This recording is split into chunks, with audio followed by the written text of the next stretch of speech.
Alright, hello everybody. Hello Sage, hello Gretcha. How are we doing exactly tonight? why I took the position.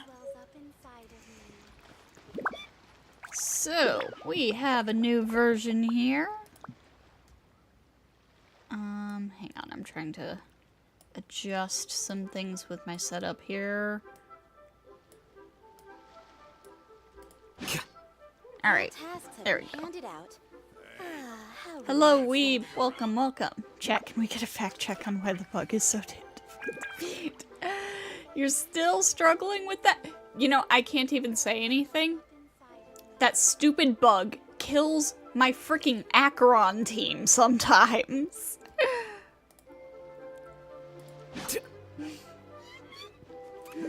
That's an emanator for you, I guess. All tasks have been handed out. How relaxing. Anyways, so plan is gonna do Clorand and Sethos's trials, throw a few pulls. I have like 35 pulls right now, plus a few standard pulls. And then we'll get into the Archon quest.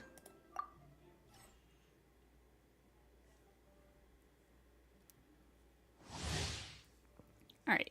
Clorand enters the night vigil state after using her elemental skill. In this state, her normal attacks become electro-dealing pistolet shots, which grant her a bond of life, and her elemental skill becomes an electro-lunging strike whose AoE and damage increase and heals her once her bond of life reaches certain thresholds.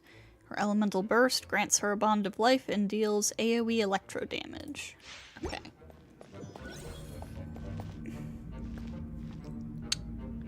Weeb, you mentioned what Clorand's best attack string combo was. It was like N3 something. I don't remember. Was it N3 skill? So... into the shadows. 2, 3 skill. Like that. Where evil lurks, shoot on sight. N3 E. Yeah. Ready. So 1, 2, 3. I don't normally care for this particular sort of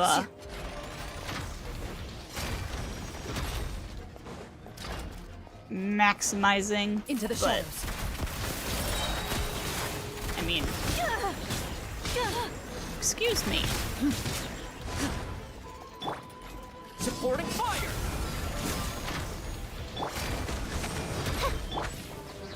Time to testify. Ready.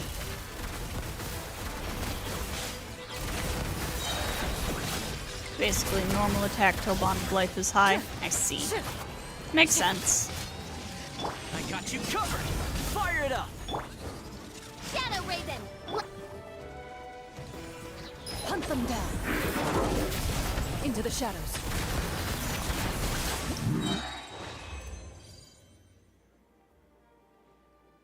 It's important to properly combo with her because of how small her damage window is, and it's the only form of healing she has. Yeah. Makes sense, makes sense. Alright. Sethos, let's see how you play. Oh my god, we finally have somebody who uses this stuff.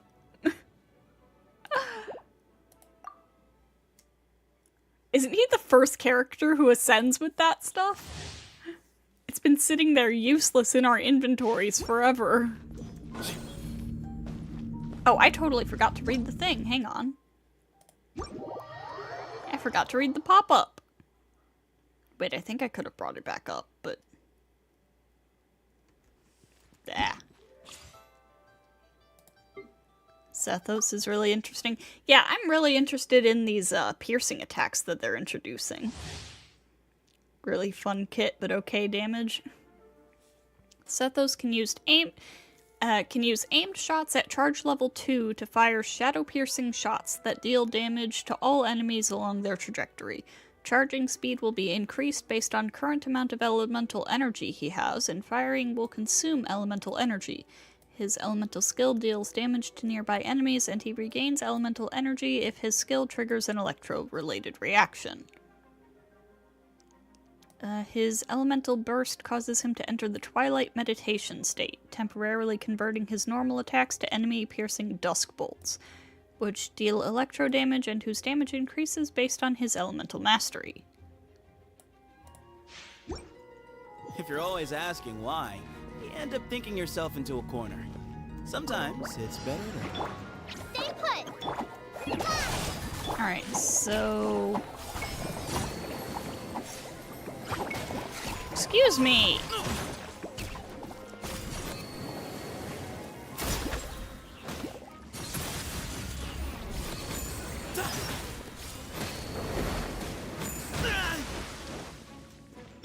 Don't be scared!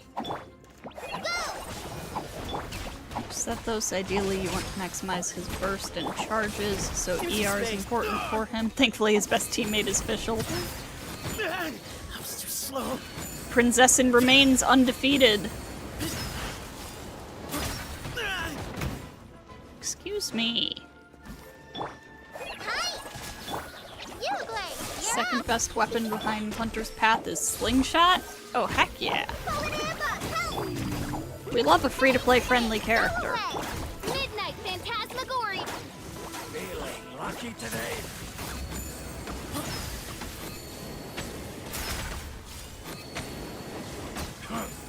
You won this one. You won this one.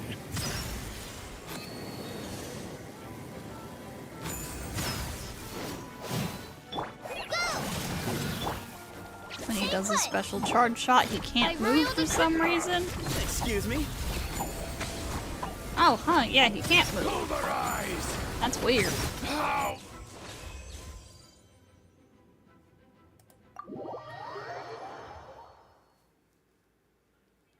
Brother got the Hydro MC treatment.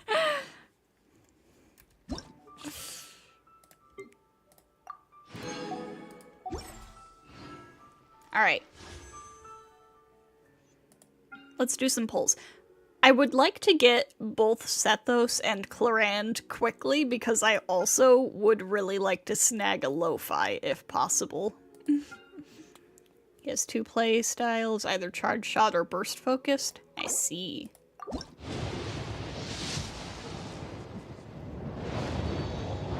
Investing into on-field Beto for your main? Oh heck yeah.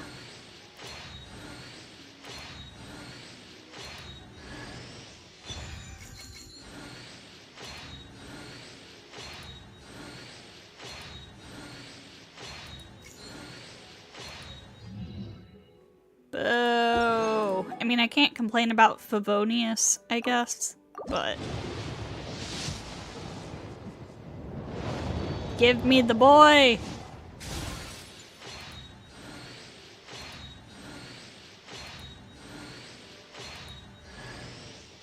Wrong boy! Wait. I didn't get a... Stardust Starglitter pop-up, but I know this isn't my first Toma. That's weird. Why didn't it? Normally it would say, right? Huh. Unless I missed it. Unless I'm just blind. Okay. Whatever. Anyways. And yes, I did already buy the shop stuff.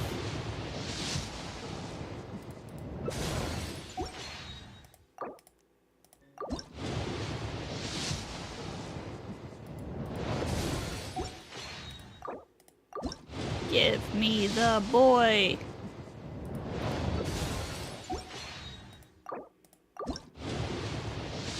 Set those, please.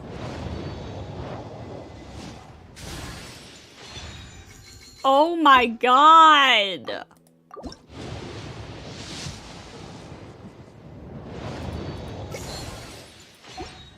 The heck, man?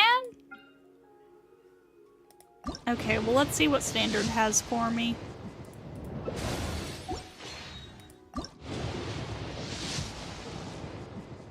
Oh?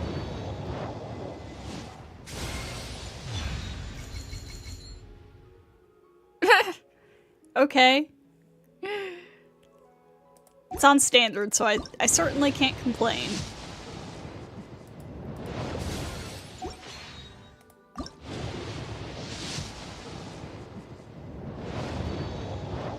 Friend spent 70 wishes, got 2 5 stars and 0 Sethos. Oh, 4 stars are pain.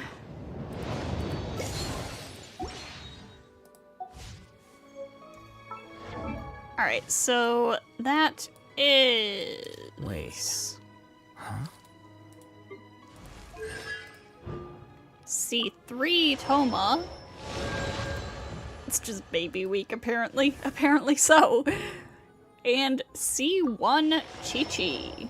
Ooh, that helps with her energy. Can I be honest? I completely forgot I had Chi-Chi on this account. Breathe. 3, 4, and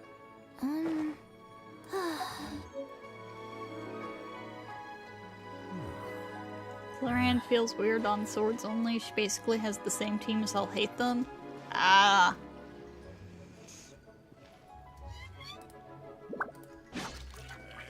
Alright, so, with all of that out of the way,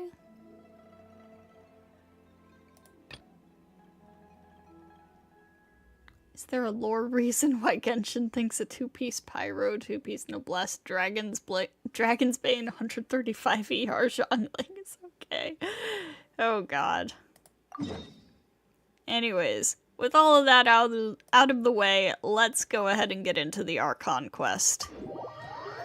Chat, are you ready for this? I'm not ready for this. They're playing 2020 Xiangling. Alright, let me turn this on. I mean, I don't exactly have many quests that I think could interfere with this, but let's play it safe.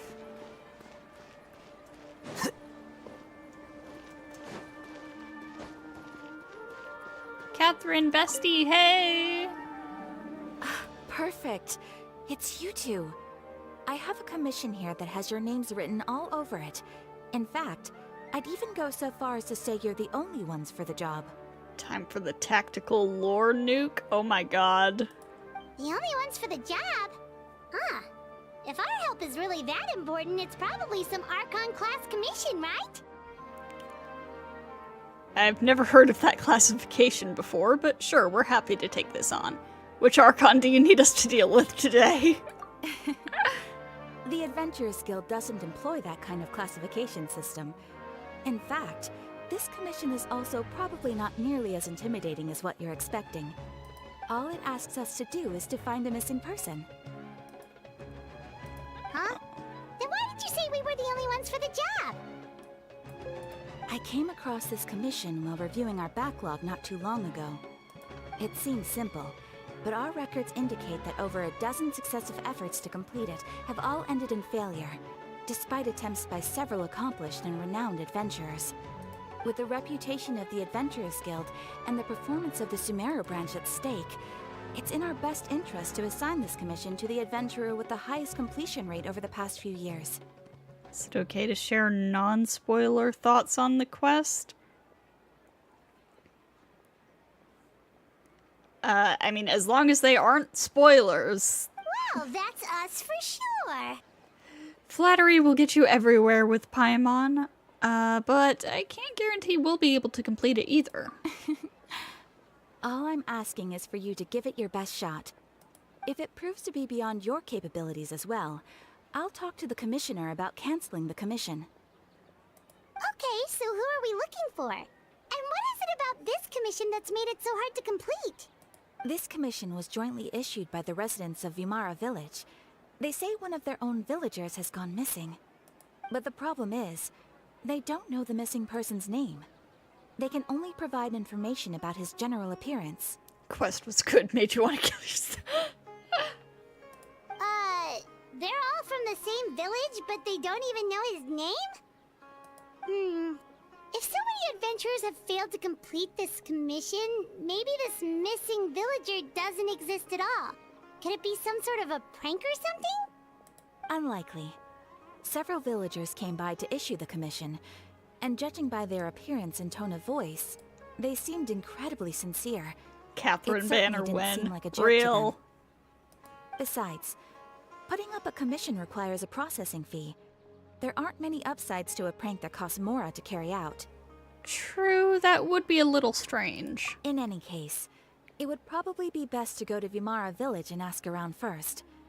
The Adventurers Guild does have some information on hand, but I would say anything you can learn directly from the villagers would be far more reliable. The best way to avoid misdirection is to go to the source. Alright then, let's go! I'm starting to get really curious about this whole thing.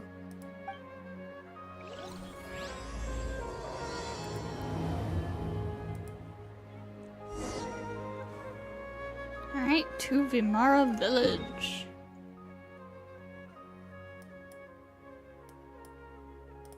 Hello, Wind. Welcome, welcome.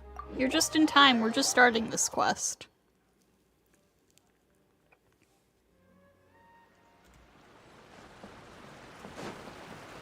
I'm scared. To Vimara Village! Why don't we talk to some of the villagers to learn a little bit more about the missing guy? If this commission is really as challenging as Catherine made it out to be, we're gonna need to carry out a very detailed investigation. I'm afraid.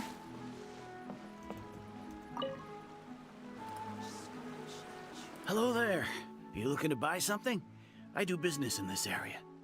Oh, no, we're adventurers. Catherine sent us to look into a commission here in Vimara Village. Ah, so you're here about that then. Ah, you're not the first, that's for sure. We've certainly made a lot of trouble for you all. To be honest, we aren't holding out much hope.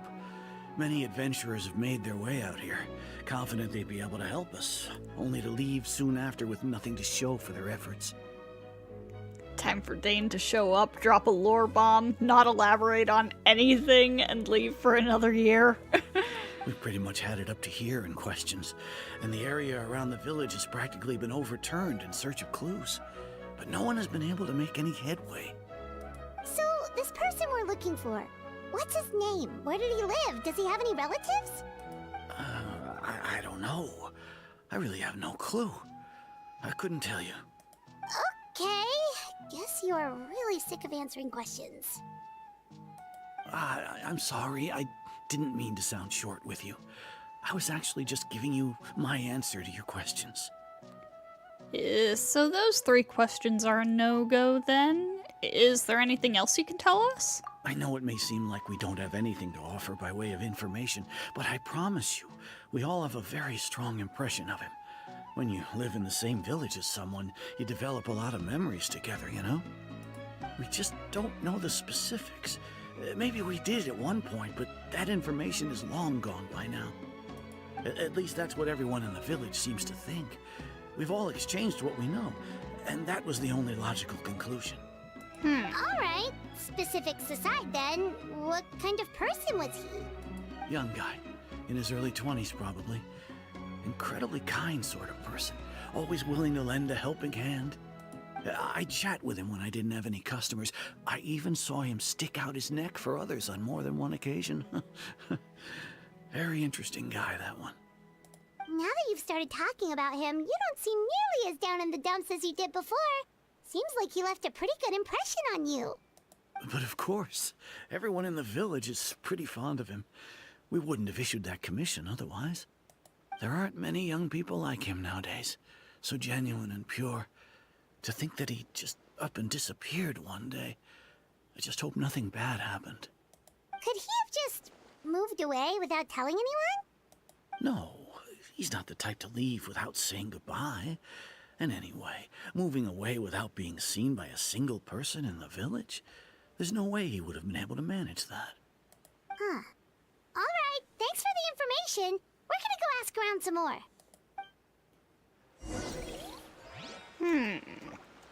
Interesting, interesting.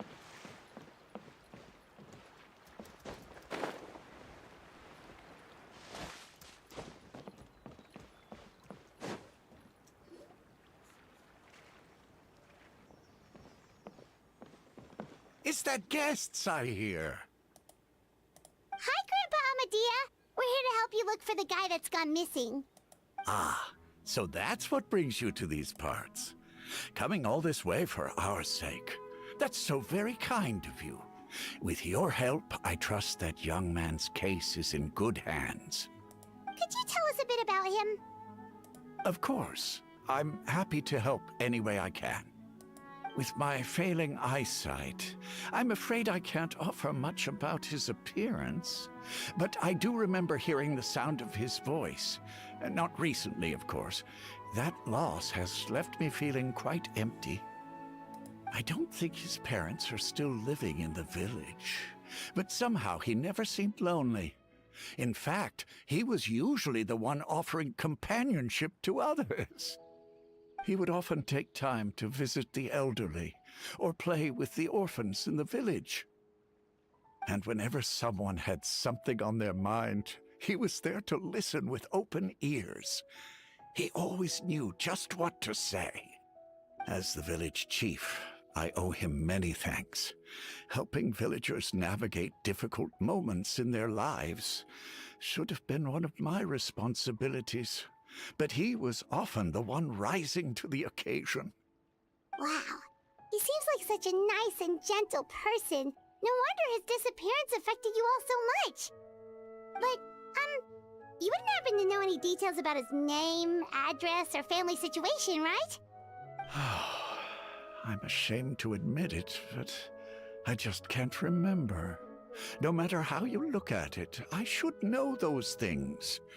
But for some reason, no matter how hard I try to remember, the information just doesn't come. Perhaps my age really has caught up with me this time. This all smacks of Airman Soul, if you ask me. It's okay. There's no need to force yourself to try and remember. We'll figure something out.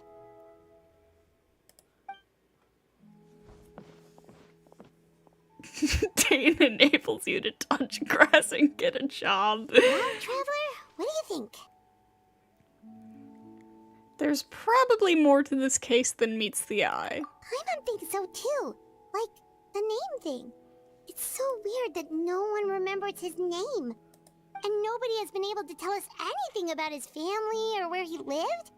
It's like this guy's been erased from reality or something.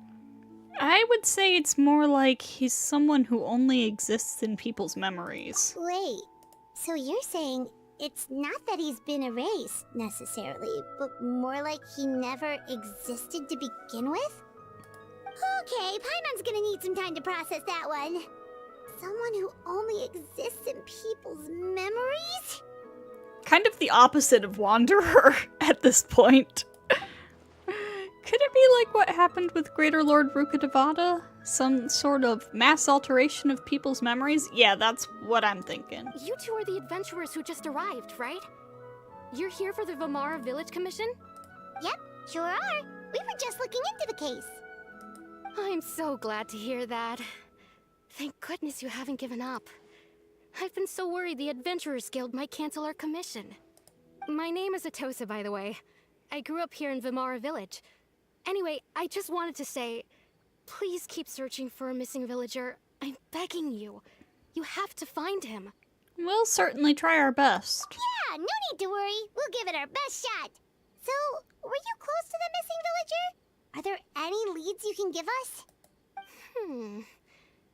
I'm not sure this counts as a lead, but follow me. There's a place I'd like to show you.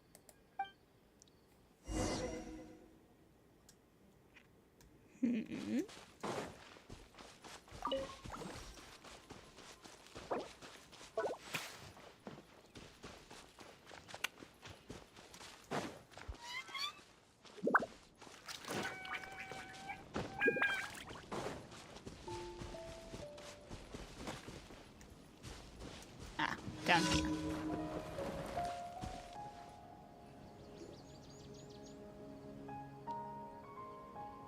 Is this the place?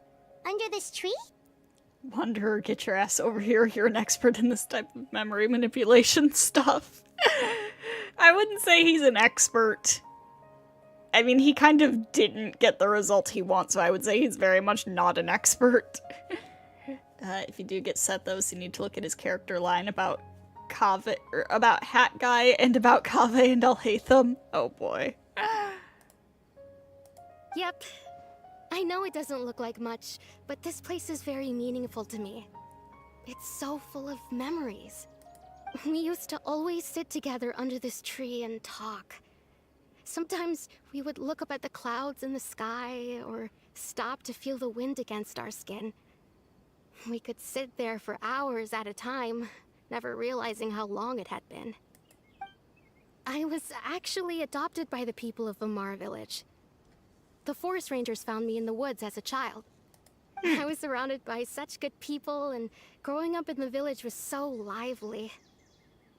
Still, there were times when I couldn't help but feel incredibly alone. Alone? How should I put it?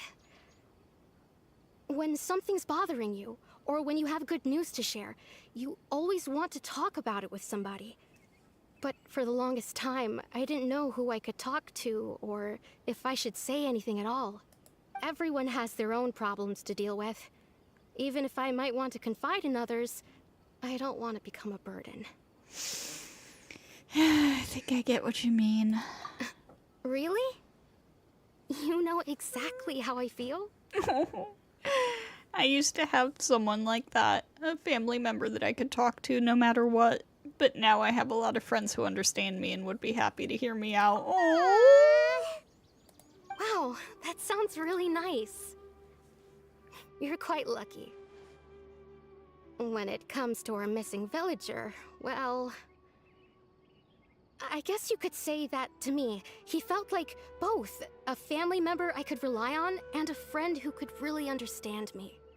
No matter what came my way, I knew I could always talk to him. He was so thoughtful and pure, and patient too. Whenever I talked to him, he would always seem so interested, as if the things I was describing were just as important to him as they were to me. Ever since he disappeared, there's been so much I wanted to tell him. No, none of those things matters now. I just really want to see him again. Wow. You two must have been really close. Did he ever tell you anything about himself? He mostly just talked about interesting things he saw around the village. He'd share a lot of his own wild ideas as well. Oh, right! I did ask him about his parents once. But all he said was, they're not here anymore. I didn't know whether that meant they had left the village or passed away, and I didn't want to pry. Still not much to go off of. Look at me. Talking your ear off and still nothing to show for it.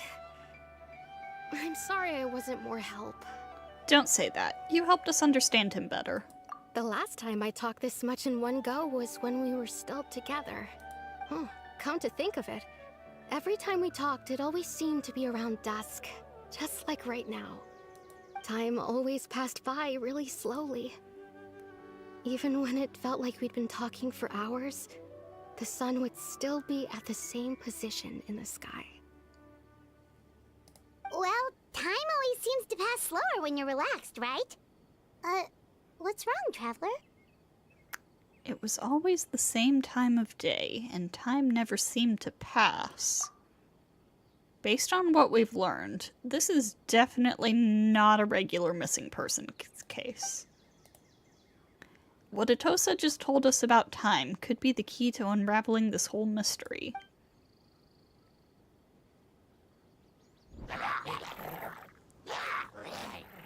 Hey, look at those hilly trails over there. Doesn't it seem like they're acting a little strange? Uh-oh. The Abyss Order. Could they be the ones behind all of this?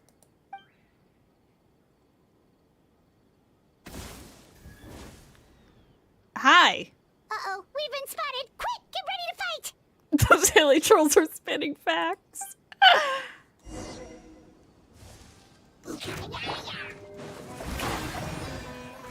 Mindless side of it. A process of elimination. Here you are. Oh god, more of them? Why?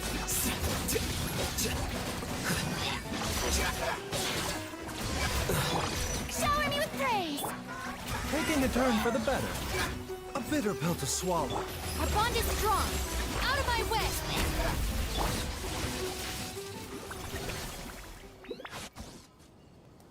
Thank you so much. I wasn't expecting monsters to show up. If you hadn't been here, I'm not sure what I would have done. It was no trouble. The question we should be asking now is, what is the Abyss Order doing around here? Now that I think about it, the hilly trolls around Vimara village have been a lot more active lately. They seem agitated and would often attack anything in sight. Chief Amadea doesn't allow the children to play in the area around the village anymore. Maybe the Abyss Order really is involved. Well, we should head back and check out the situation in Vimara village just in case. If the Abyss Order is plotting something that could spell trouble for the villagers.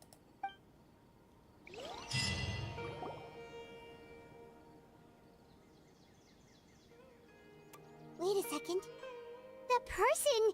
It's Dainsleif! Hey, Dane! What's up? Ah, it's you two. Oh, a friend of yours? Well, I'll leave you all to it then. I should head back to the village and check up on Chief Amadea and the others anyway. Well, see you later. It is a little bit weird to me that this one is... that this Dainsleif quest is still in Sumeru? Hang on. Although I guess not really. I assumed we would be getting one in Fontaine, but... Yep, see you later, Atosa!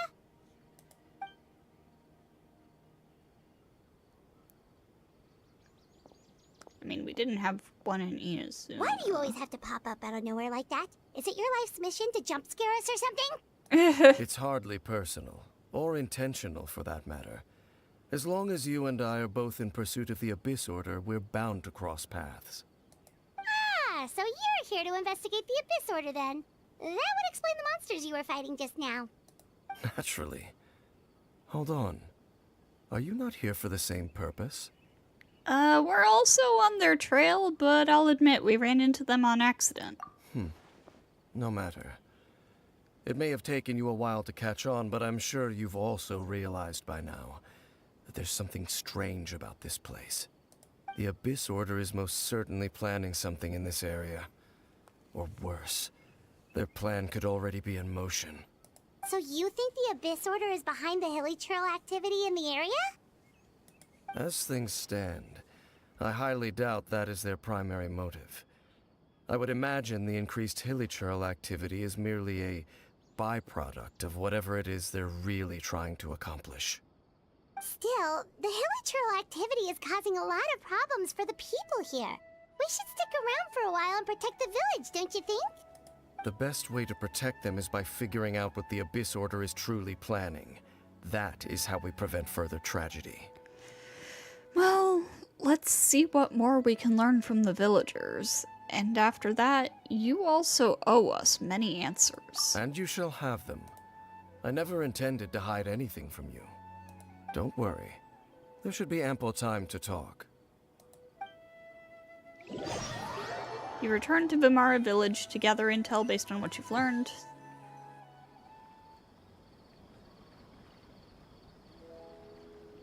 Ah.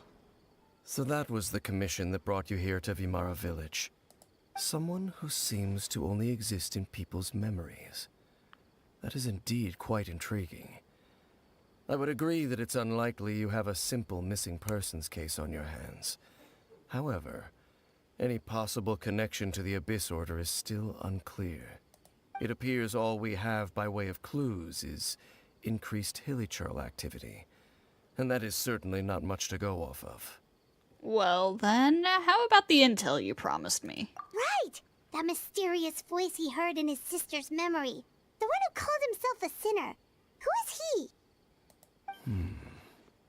Traveler, let me ask you this. Do you believe your sibling to have betrayed you? I don't think of it as betrayal. I'll say I want to have faith in her. I sense hesitation in your words. After all, you still haven't figured out the whole truth of what happened. There's still hope for the Exactly. two of you to reconcile. Irreparable damage has not yet been done. The sinner you wish to know about, his situation is different. He and his fellow sinners have long betrayed me, and long betrayed their nation. His name is Vedderfolnir, the Visionary.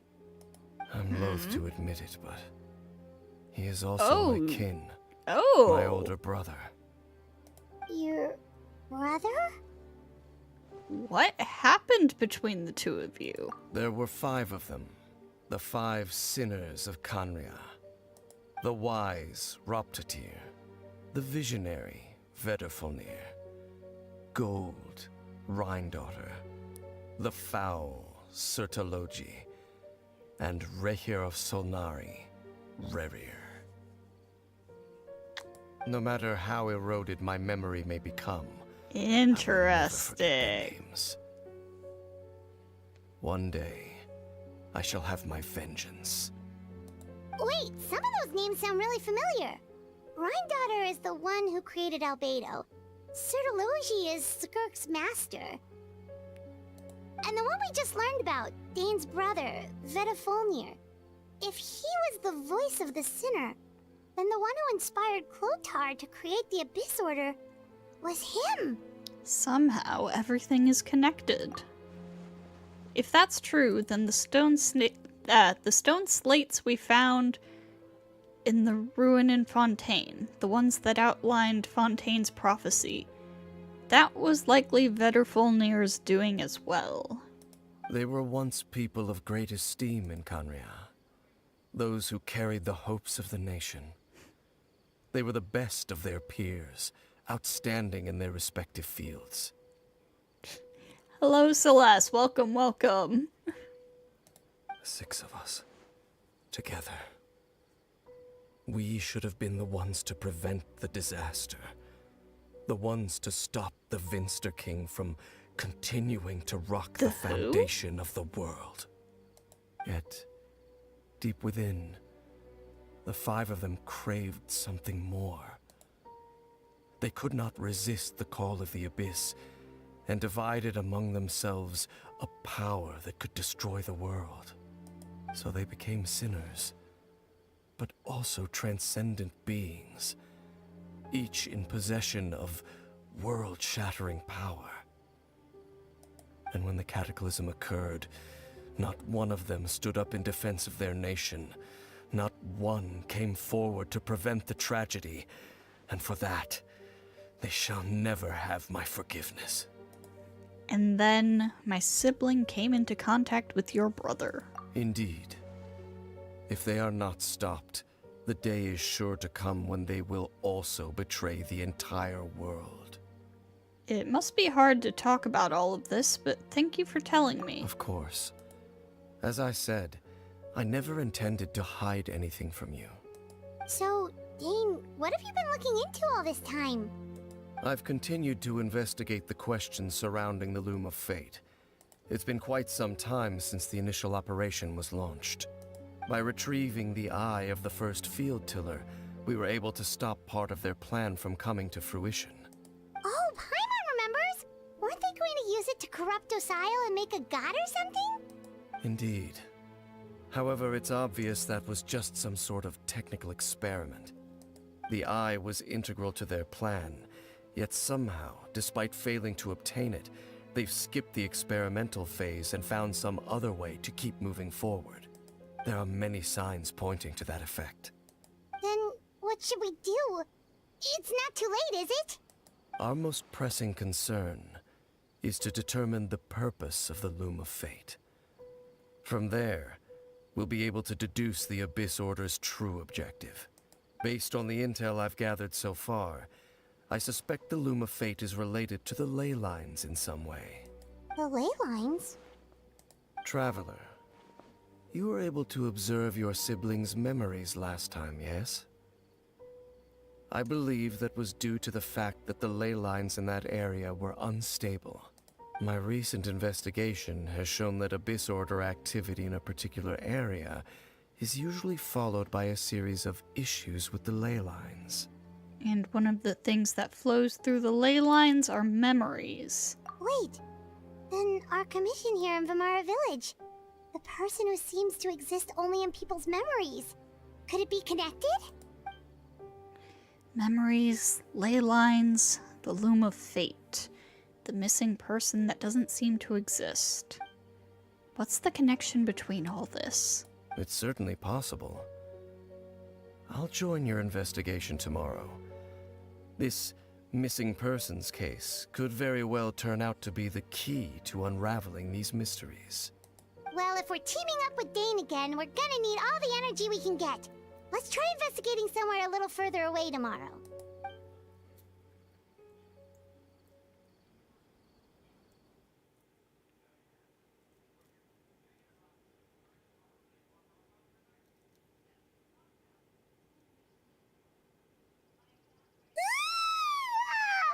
So tired. Paimon used way too much brain juice yesterday. It's all Dane's fault saying all that complicated stuff. I didn't sleep well either. My head's a mess. Well, let's go find Dane. We've got a lot to do today. Alright, I want to switch teams.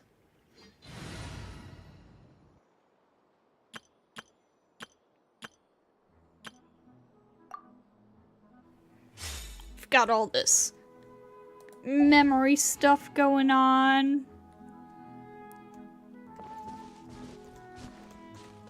Possible connections to Airman's soul. Gotta bring out the appropriate boy. Dane? Hello, Dane? Why are you just zoning out over here? Did something happen? What's wrong, Dane? The missing person from your commission. Could you describe them to me? Oh, young guy? Early 20s? Seriously, Dane, what's going on? There appear to be certain memories in my mind that weren't there before. Huh. Memories of him. Maybe we just talked too much about him yesterday and you had a weird dream or something? No, it wasn't a dream. They're memories. Memories that suddenly appeared in my mind after I woke up. And I'm certain I've never met this person before. Well, what exactly did you remember? I remember handing him the eye of the first field tiller. What? Okay, so this missing person definitely has something to do with the Abyss Order then. Indeed. And it appears he possesses the ability to implant memories into the minds of others. How is that even possible? Wait then. All the memories the villagers have of him, could they be fake too? Maybe they never knew him at all. But why would he do something like that? Whatever the Abyss Order is planning, an important truth has been revealed to us this morning. What sort of truth? That their goal is still to obtain the eye of the first field tiller. They haven't stopped searching for it. I am the only person who knows its location. Perhaps implanting that particular memory was an attempt to interfere with my mind in some way.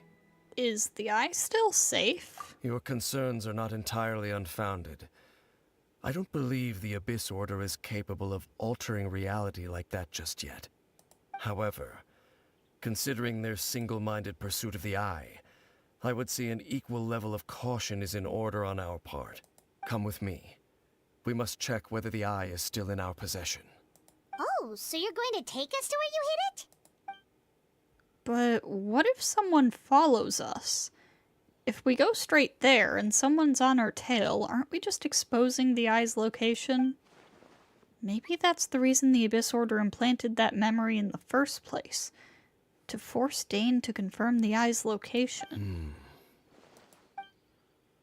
Given what I know of him, though, I'm sure Dane has already thought of that possibility. It seems like he might already have a plan. Let's go. Of course.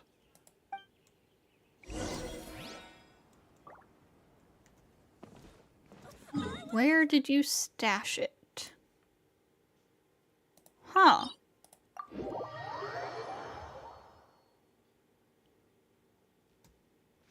This seems like a questionable place to hide something. I mean, it's right by a Swarm domain. Fury.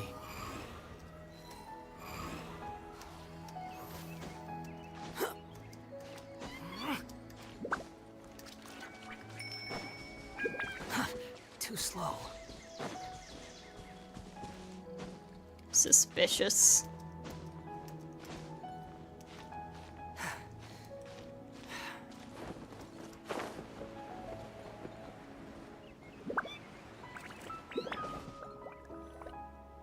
So you hid it way out here?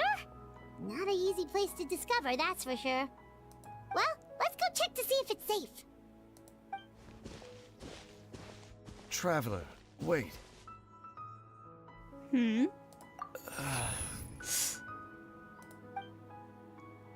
You good, Dane?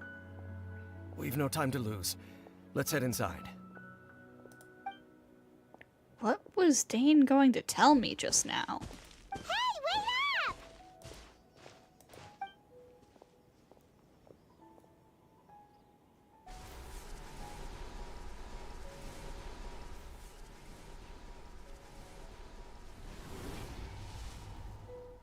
Kinda sus.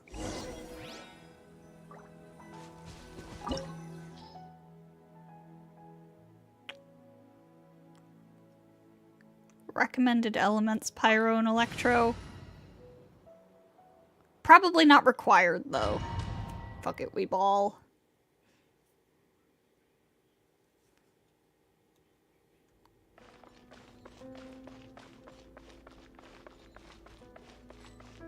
Dane, you sussy baka.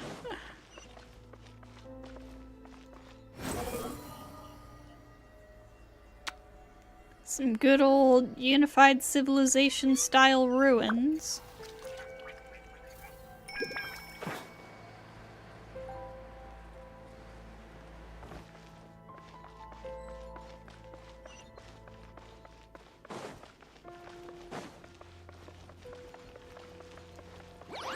Behold!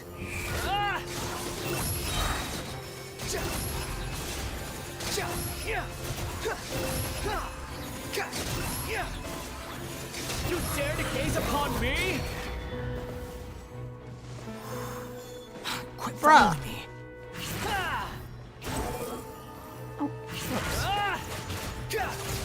It appears the mechanisms here have changed over time.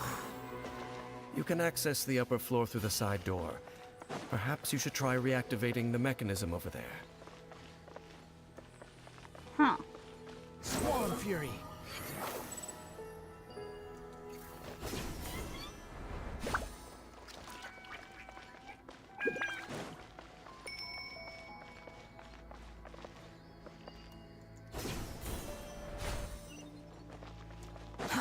Too slow. I'll take that.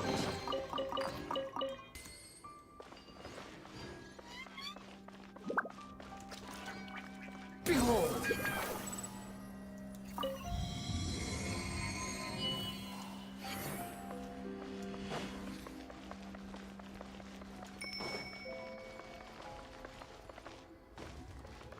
Hello there.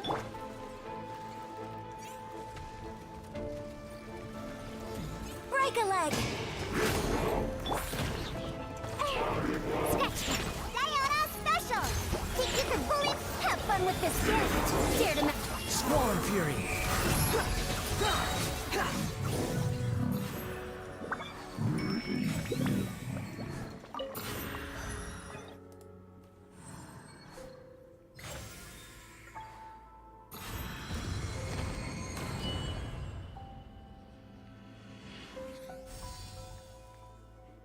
Oh yeah, Emily. Her design was alright. I could see how it could be a little bit better. But yeah, she's fine. She looks Make sure fine. all the People are runes weird. pointing in the direction indicated by the light. That should unlock the mechanism. Huh. Okay. So...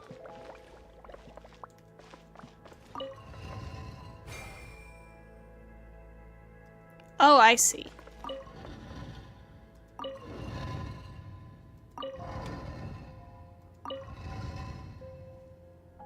Never mind, I don't see.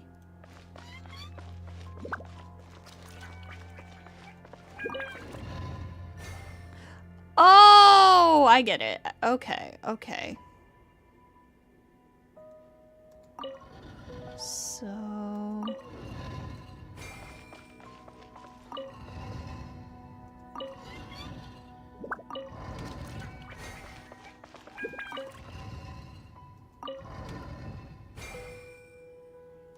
Ah, the door's open. Let's go. Our destination is just up ahead. Interesting little puzzle. Quit following me.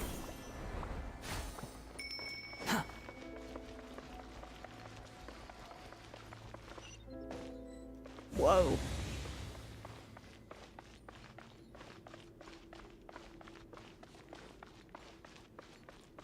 That's a striking image.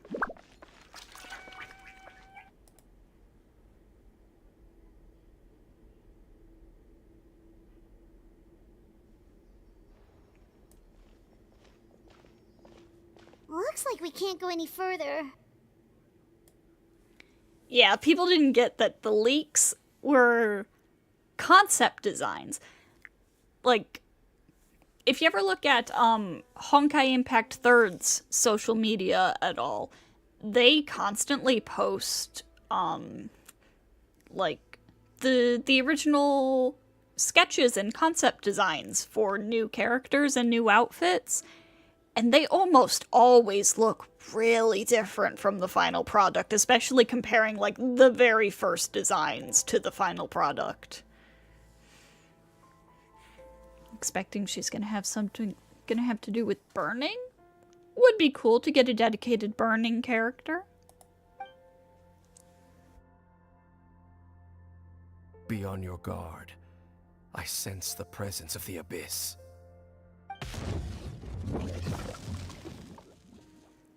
It's the Abyss Order! They're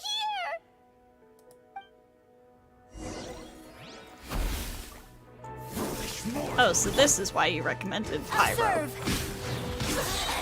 This strike is won! Look at you, Bluetail! Okay, well this is gonna be a little bit more of a pain than it necessarily needed to be in that case, but it's fine, it's whatever.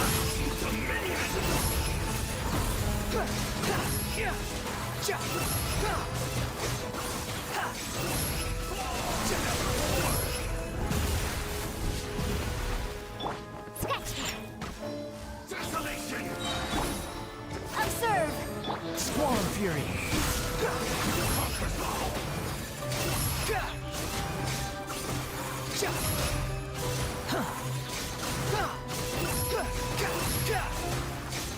I would say now I know, but by the time I actually do this quest on another account, I will probably have forgotten. Just as I suspected. The false memories were a trap. The Abyss Order just wanted to follow us here. Now that they're in the vicinity, we should have a chance to see... Dane? Dane? What's wrong? Can you feel that? There's been a disturbance in the ley lines. It must be the work of the Abyss. Wow, you must be really sensitive to that sort of thing. Paimon doesn't feel it. You too. Do as I say. Use that mechanism over there and leave this place. Leave you here on your own? Will you be alright? The Abyss Order is putting something in motion. If you return to Vimara Village, I suspect you might finally have the opportunity to locate the missing villager. Just think of it as a way to divide and conquer. Alright. Take care of yourself, Dane.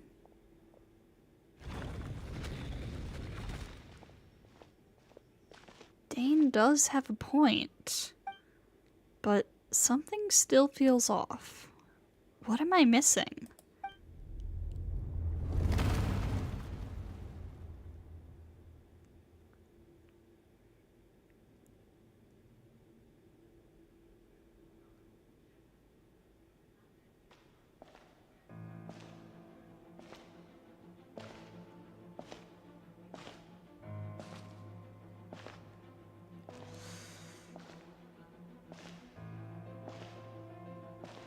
Who's coming up the stairs?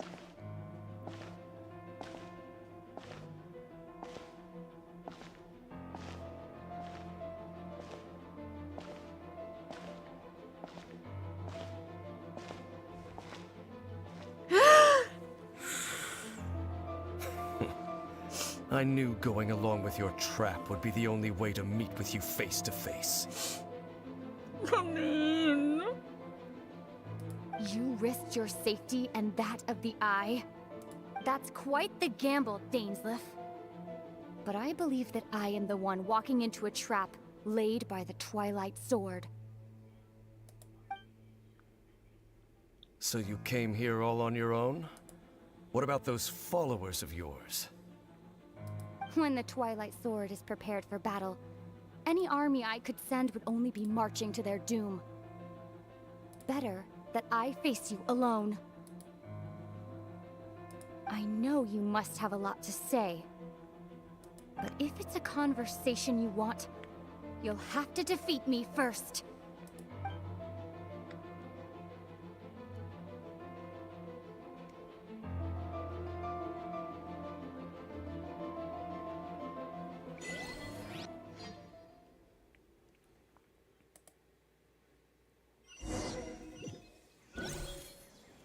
The Abyss Order's on the move. The ley lines are all out of whack. Whoa. We better hurry back to Vimara Village and see what's going on. Special story mode? Why are we in a special story mode? What? I don't even get to look at the map? What? What's happening? Hey, look at those hilly trails over there. They seem strangely calm? Weren't they acting super agitated just a little while ago? Why are they so calm all of a sudden? They got all their energy out, now they're chilling. Wait, I hear something. In the New World, they bade farewell to the shrouded sun. At last, they no longer needed to dwell on their suffering, or try to differentiate between various thoughts of blasphemy. Such was the price they paid, and thus their souls became cleansed and pure. Did you hear that? What was that sound just now? You heard it too, Paimon? It sounded so gentle. Could that voice be comforting the hilly trails in some way? Oh, this is weird. Let's check if this is happening anywhere else.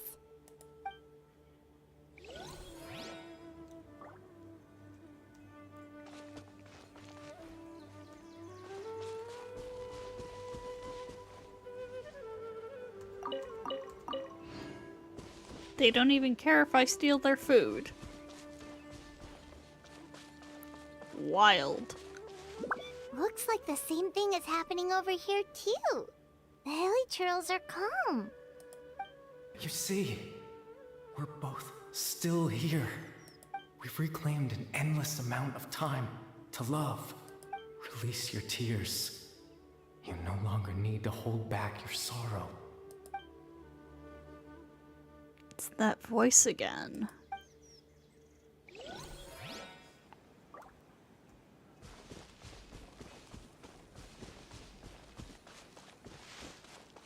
Over there. It looks like they're sleeping.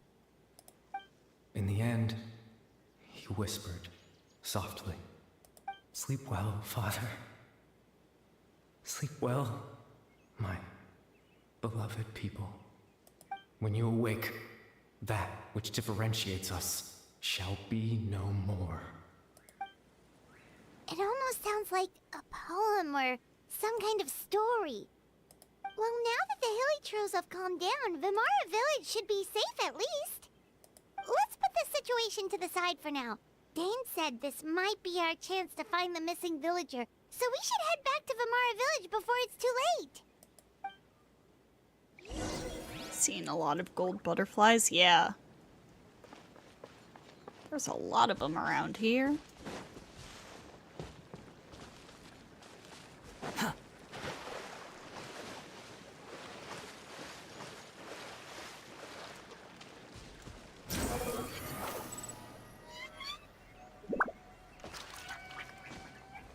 Why is that voice kinda? Got a little bit of ASMR going on here.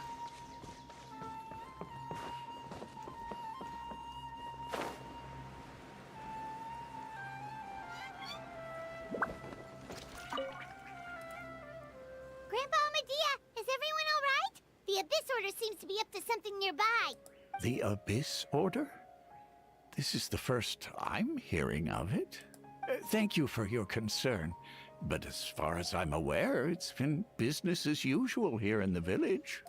Well, that's good to hear. Oh, also, you didn't happen to come across any clues about the missing villager while we were gone, did you? Someone's gone missing, you say? Who would that be? Huh? Things just got even more complicated. You know, the young guy from Vimara Village. The one you've been looking for all this time. You posted a commission with the Sumeru Adventurers Guild. That's kind of the whole reason we're here, actually. Your missing persons commission. Ah, I do apologize, you two. I hope I'm not worrying you too much. I'm sure it's just my age making me forgetful again. At least right now, I can't seem to recall whatever it is you're referring to. Perhaps you should try asking someone else. But how is that? All right. Thanks for your help, Grandpa Amadia.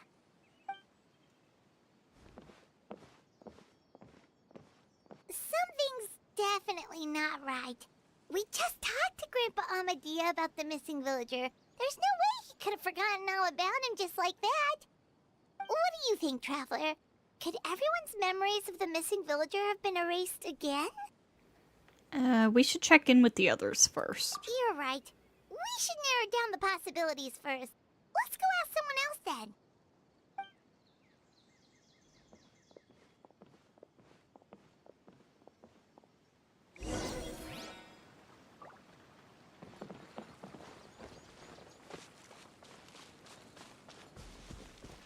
World Order Narration is what this quest is called.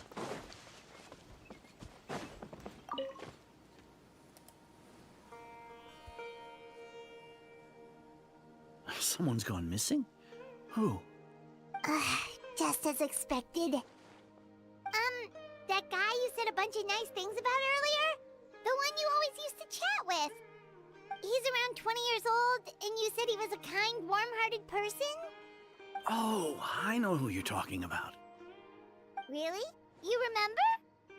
There aren't many young people who've earned that kind of praise from me. If you're certain that's what I said, then there's only one person who fits the bill. No doubt about it. But why'd you say he's gone missing? Have you seen him recently? Yeah, I just saw him leave the village. There was someone else with him, too. They couldn't have gone far.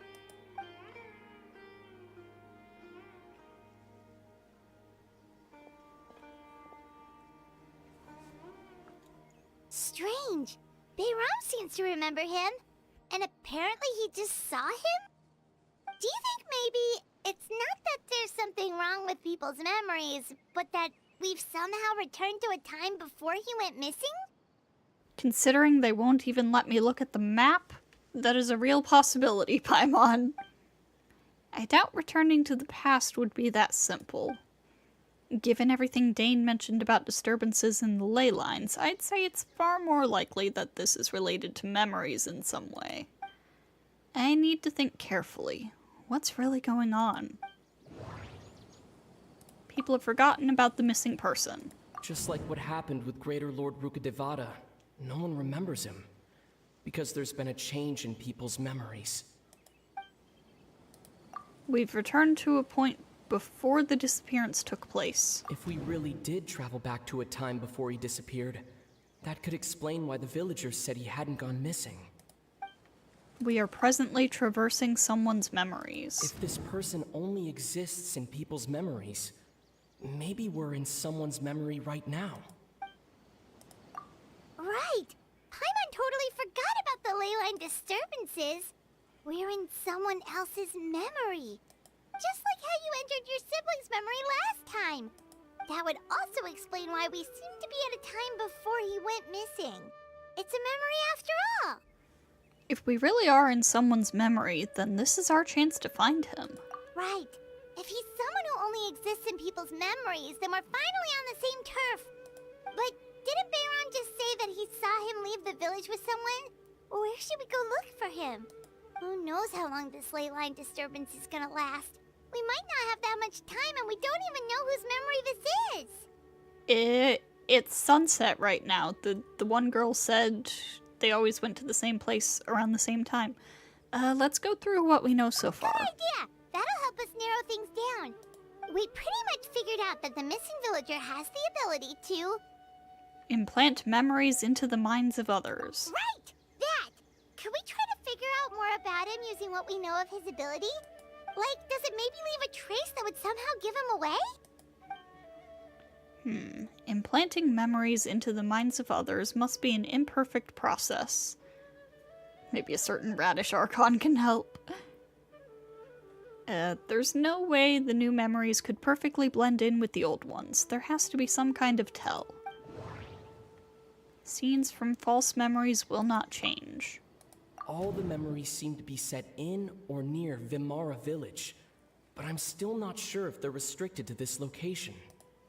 Time does not pass within false memories. If time was allowed to pass within the false memories, there's a higher chance they might conflict with someone's original recollection. That would make it much harder to avoid suspicion. False memories are easily forgotten. There's a difference between memories that arise from lived experiences and those that are implanted into the mind. Perhaps it has something to do with time. Alright, it's this one. No wonder! All this time and the sky hasn't changed a bit! That must mean time isn't passing! That's the tell of the fake memories! The implanted memories are basically taking place outside of the regular 24 hours of the day. If the memories included the regular passage of time, it would be easy for people to tell that something was off. Like there could be overlap or something. People might start to wonder why they remember doing two different things at the same time of day. That's why he makes sure the memories take place at a specific moment in time rather than over a period of time. If we consider this in conjunction with what we already know, then the question of whose memory this is seems to have an obvious answer. Atosa. The color of the sky coincides with the moment in time she described. Oh, right! That's exactly what Atosa described! Oh, come to think of it, every time we talked, it always seemed to be around dusk. Just like right now. Time always passed by really slowly. Even when it felt like we'd been talking for hours, the sun would still be at the same position in the sky. Yep, that has to be it! This is definitely Atosa's memory. Let's go to the tree. Yeah, that's where they'll be.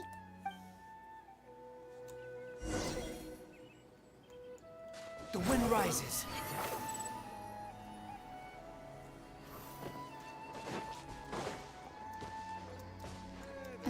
Excuse me. Thank you.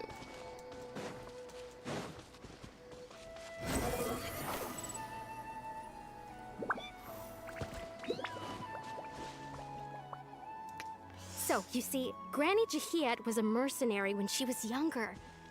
She just talks like that out of habit. She's not trying to scare the children on purpose. Oh, there I go again. Always talking about my own things. Do you maybe have anything you want to share? It's okay if you don't. You could also just talk about what you think of me?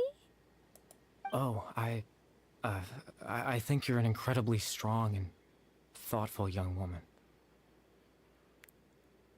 You'll meet many amazing people and live a very happy life. You won't miss someone like me. Huh? Are those your friends over there?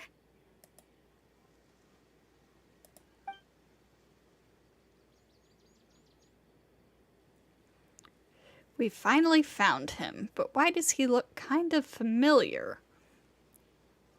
I mean, aside from the general obvious Conrian look?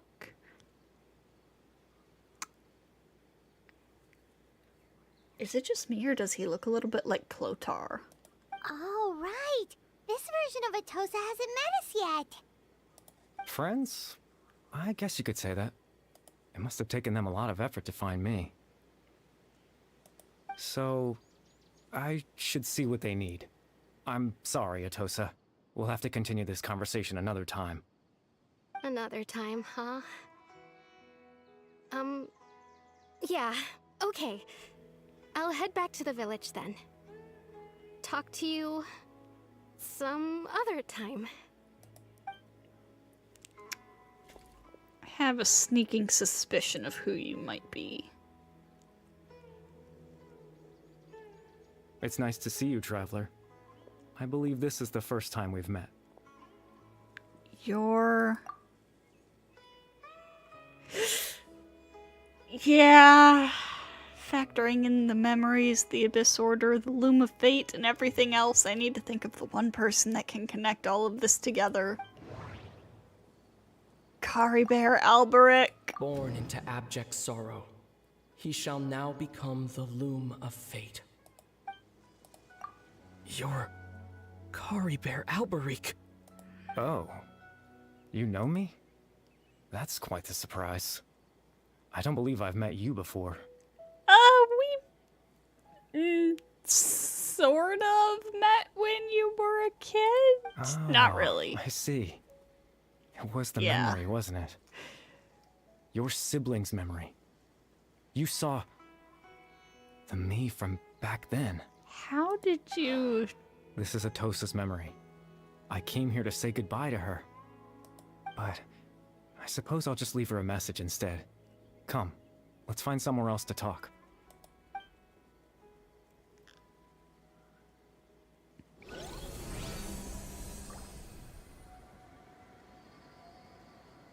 Whoa. Whoa, hang on. Ha! Have. Screenshot.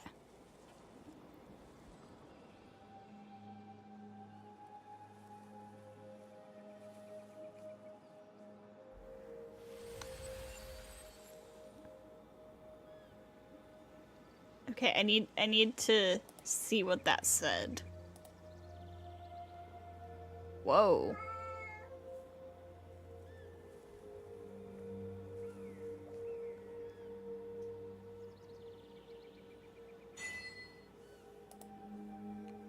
Okay, hang on.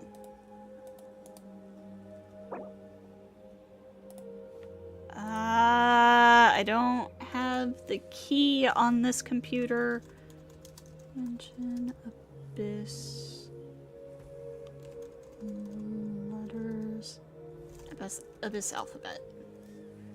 Okay.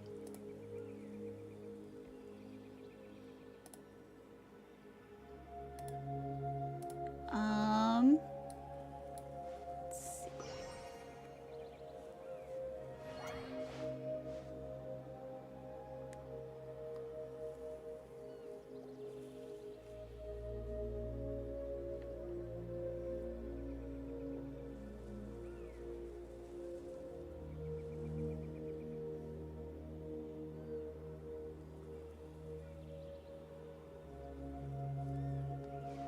Wait, this isn't the Abyss alphabet.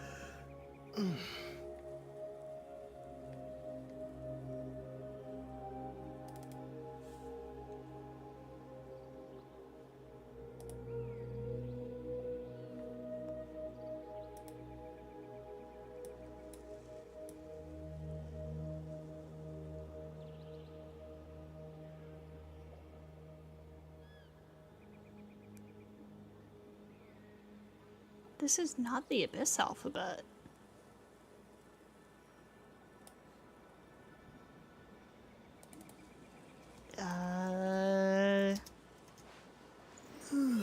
Oh, this is Sumeru's alphabet. Okay.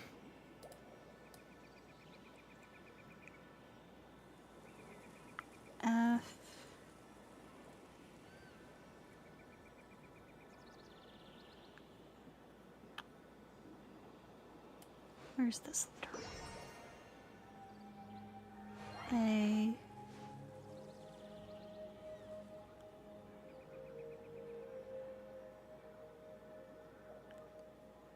I'm sorry, I saw something and I need to see what it says. F-A-R... E...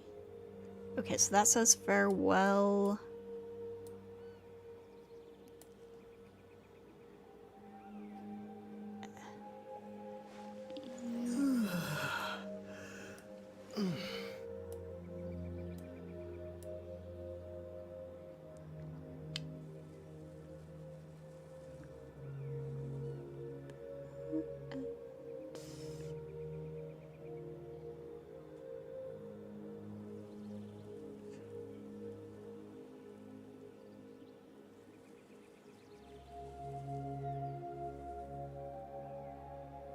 Oh. Um.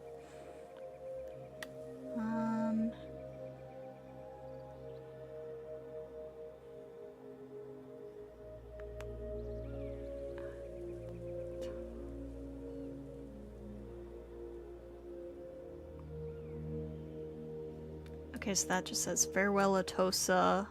What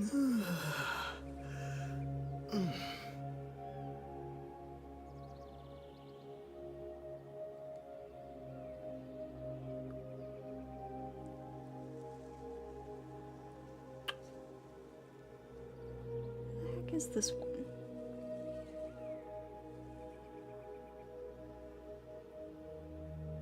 I-A...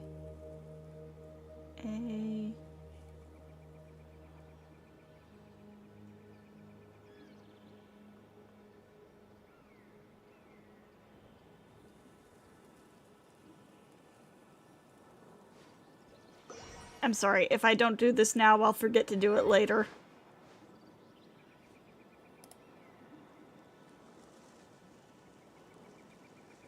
Hello, Gin Tuna Fish.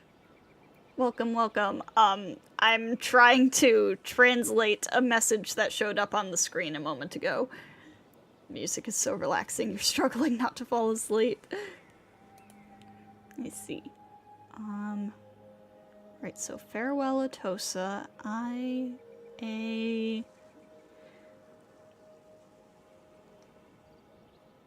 Where's this one?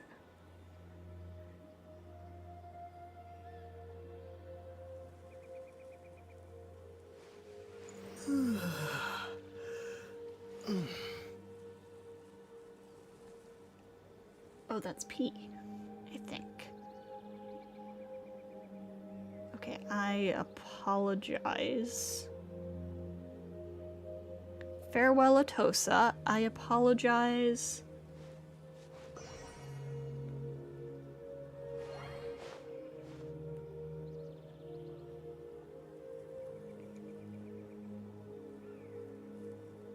For...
I think there's a typo in here.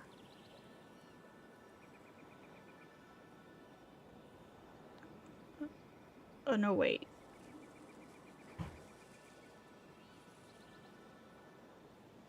Never mind, I looked at the wrong letter. Okay. I apologize for making you...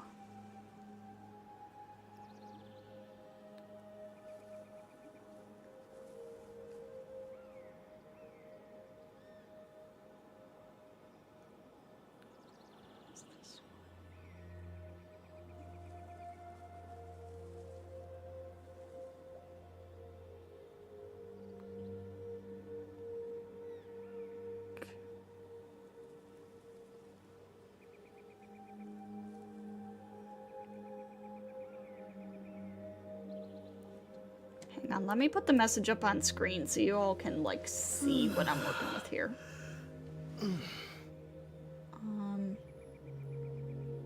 Image.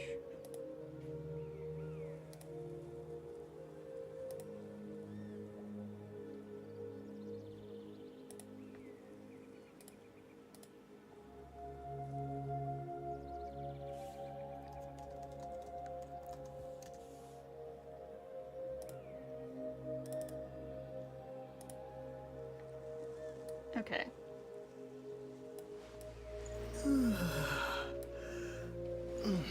So I got the first the first line says, "Farewell, Atosa." The second line says, oh god, I already forgot.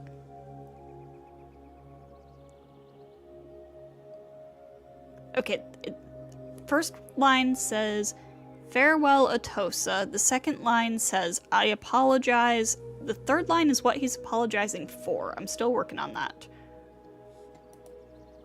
I apologize for making you...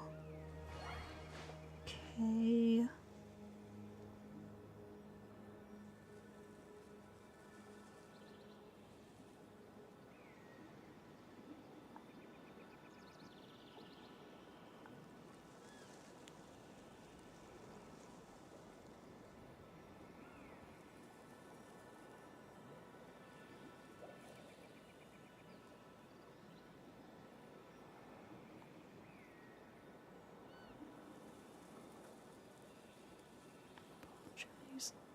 for making you...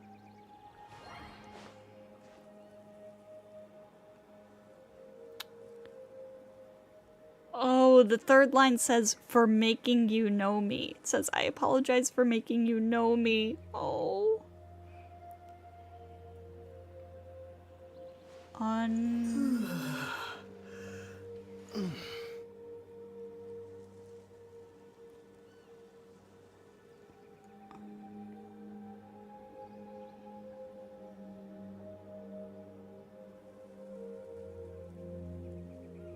It says, "I apologize for making you know me unwillingly."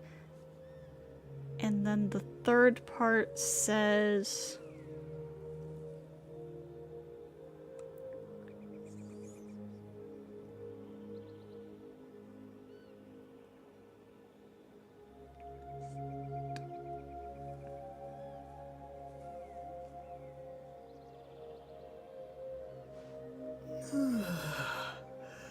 Ether, stop yawning.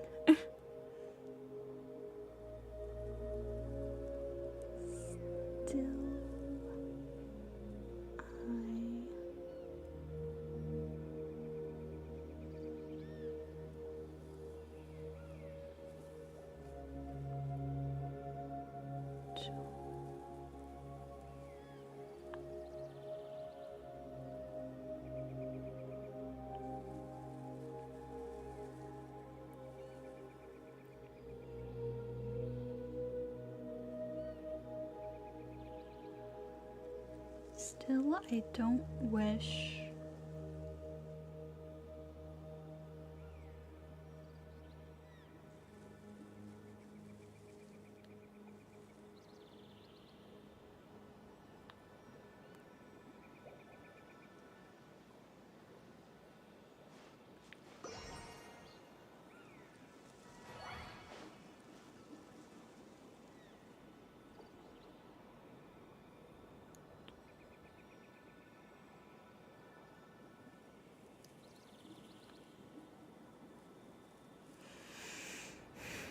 Okay, I have it. It says, "Farewell, Atosa. I apologize for making you know me unwillingly. Still, I don't wish for you to forget me." Oh.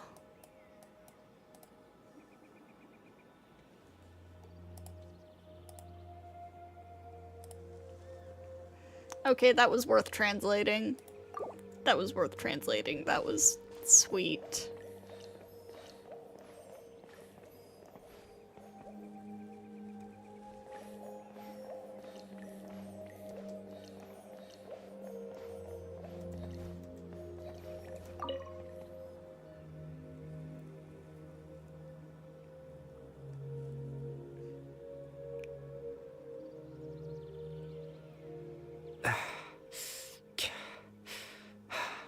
What is this place? I suppose you could call it the realm of my consciousness.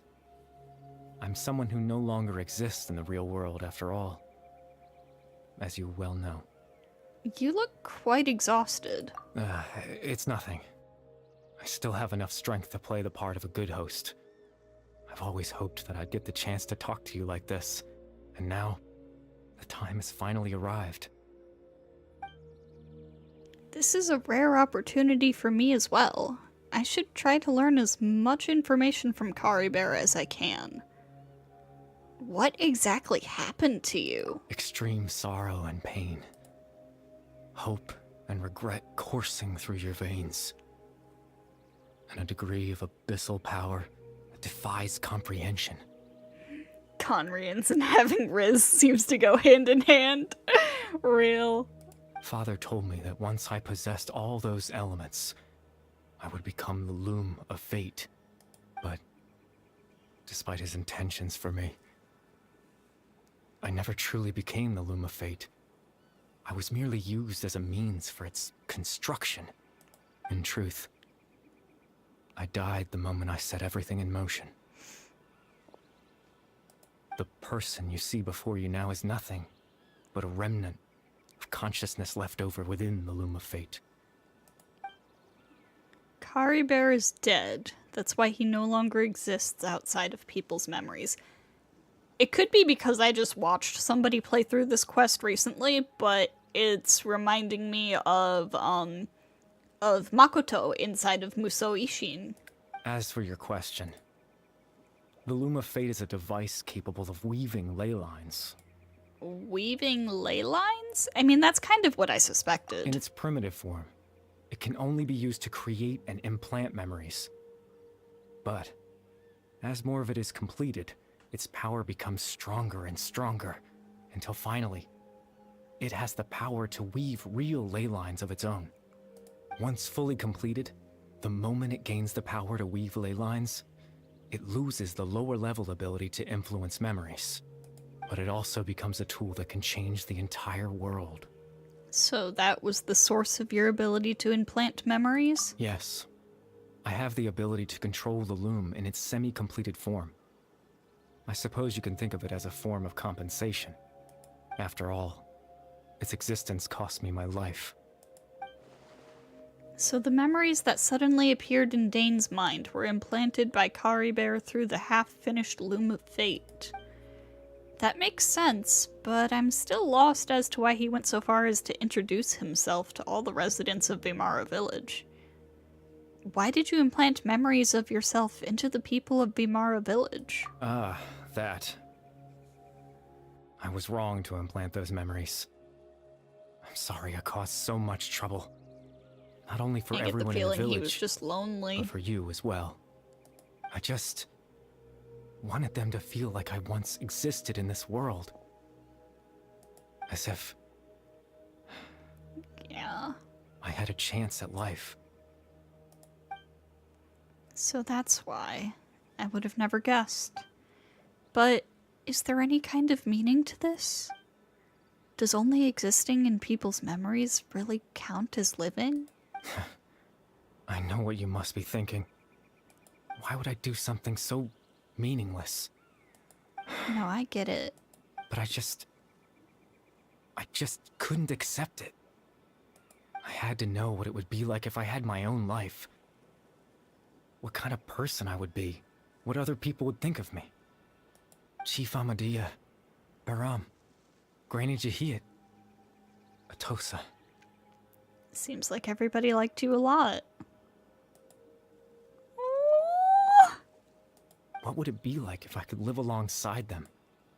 No cataclysm, no curse. Just a quiet life in a peaceful village. I was curious, so I selfishly tried to have my own life. Even if that meant piecing together the version of myself that could have been. One memory at a time. I know it sounds stupid. After all, my life ended a long time ago. Any chance at living was stripped away from me when I was 8 years old. Oh my god, My he was that consciousness young? left to mature in an illusory world of nothingness. Even the form you see before you was nothing but an invention based on my father's appearance. An imagined version of what I would look like if I had the chance to grow up. In the end, this all stems from the tragedy that occurred in Conria back then. You know, everyone is looking for you. I know. But there's nothing I can do to make them find me. If I could exist in the real world, I would return without a second thought and surprise them with the suddenness of it all.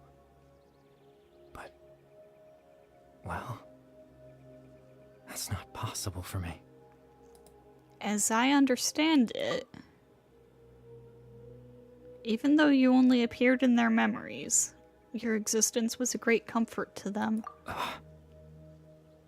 They all believed you once lived among them. I know.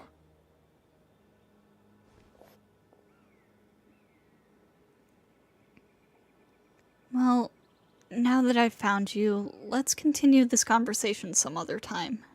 Dane might still need my help. Captain Dainsleif? Twilight's sword, you mean? No need to meet up with him. Things should already be settled on his end. Settled? Exactly. As someone who could only exist in people's memories, the fact that I'm able to talk to you in my consciousness like this can only mean one thing. The Loom of Fate has already been completed. Oh shit. What? The Loom of Fate is already complete? That means the eye of the first field tiller must have fallen into the hands of the Abyss. Could something have happened to Dane? No need to worry about Captain Dainsleif. He's absolutely fine.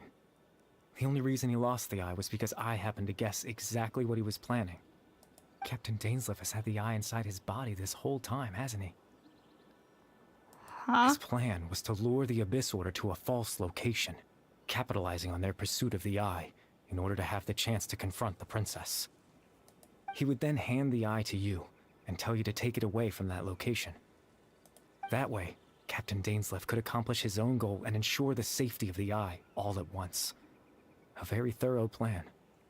But Dane never handed me the eye. That's right, because in his mind, he had given it to you already.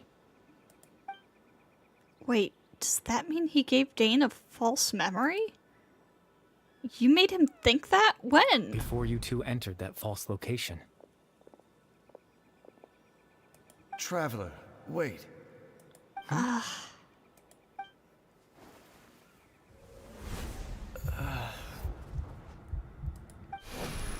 We've no time to lose. Let's head inside.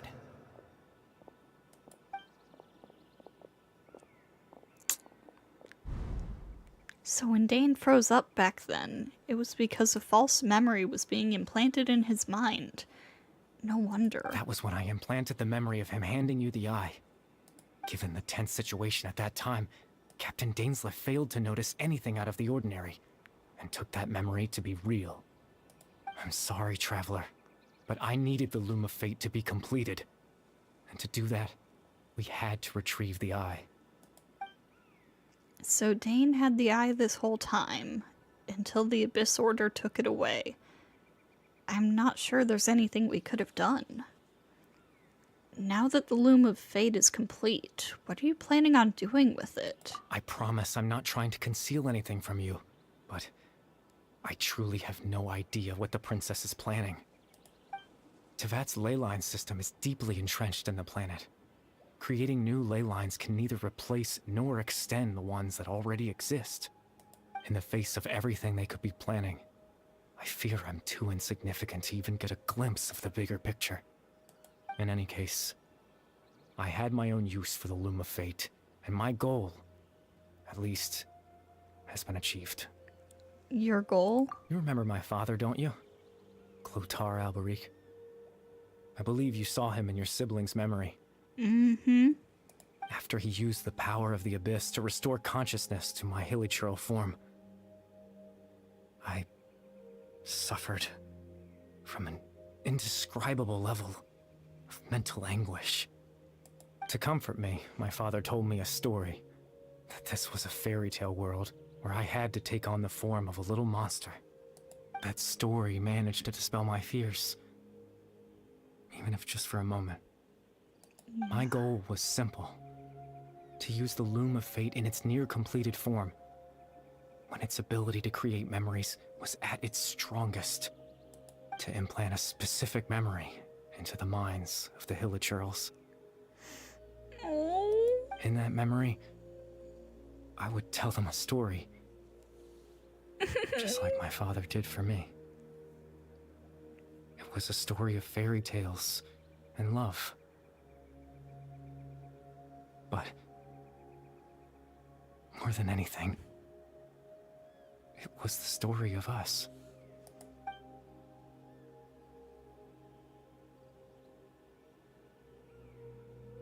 So the thing that caused the Hilly Churls to calm down back then was Kari Bear's story. So that was his goal.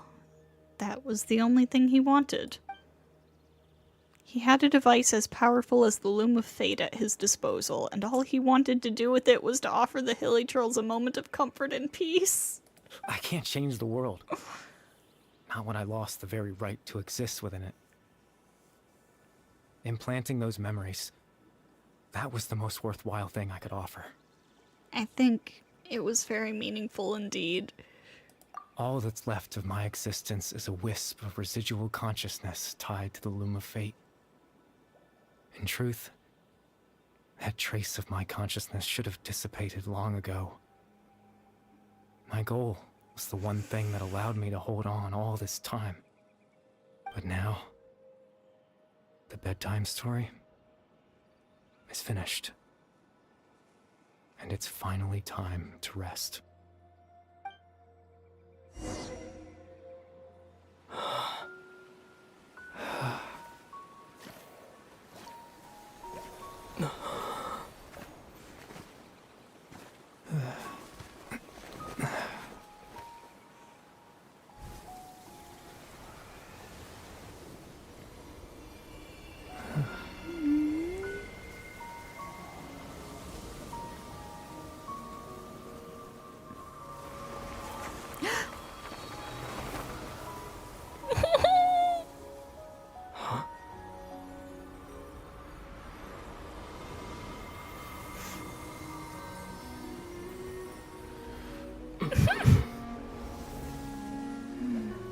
Looks like I was too late to see Kari Bear one last time.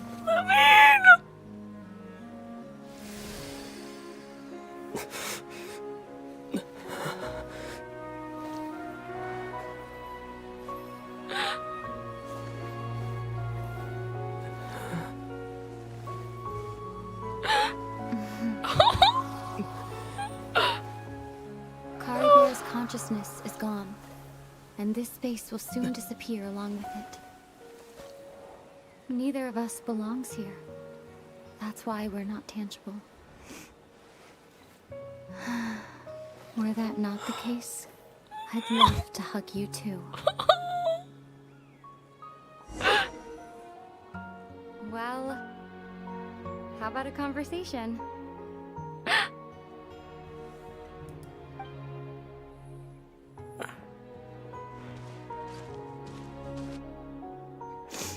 The chance to just stop and talk like this is certainly not easy to come by. Wouldn't you agree? I almost can't believe it's real. That battle earlier was tough.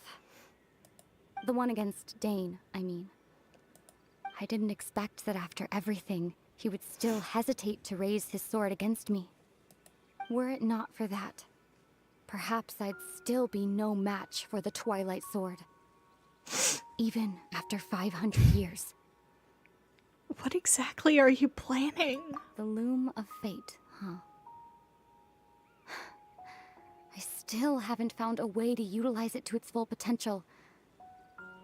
But there's still time. Before the Heavenly Principles awaken.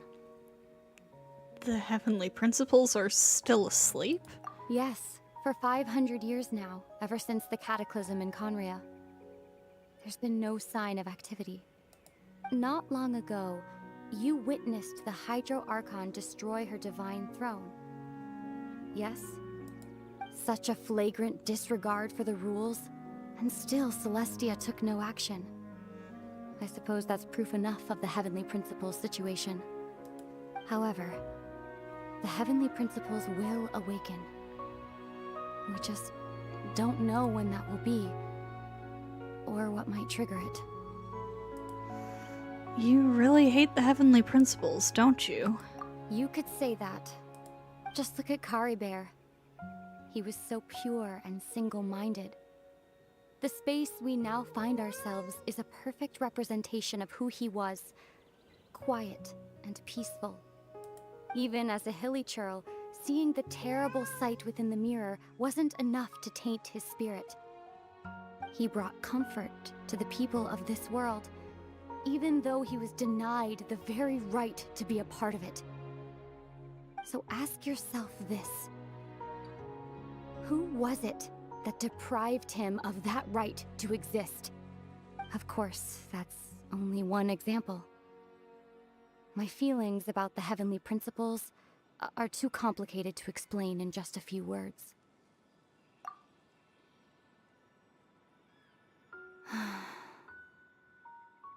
Ether?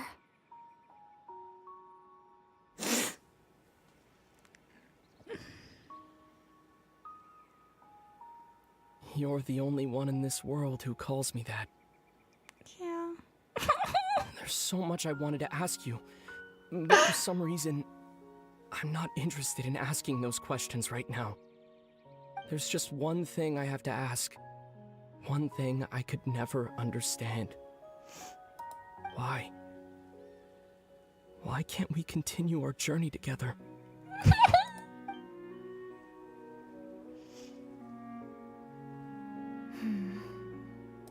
At the end of my journey, I arrived at a place known as the Sea of Flowers at the end.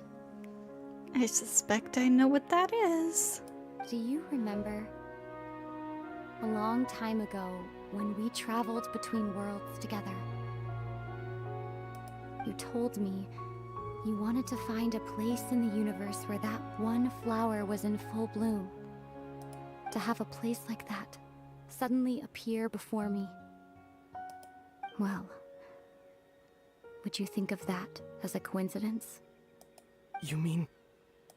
I miss you too, Ether. But as this war continues to rage, and as I continue to seek that final answer, I don't even know how to face myself sometimes, let alone my own brother.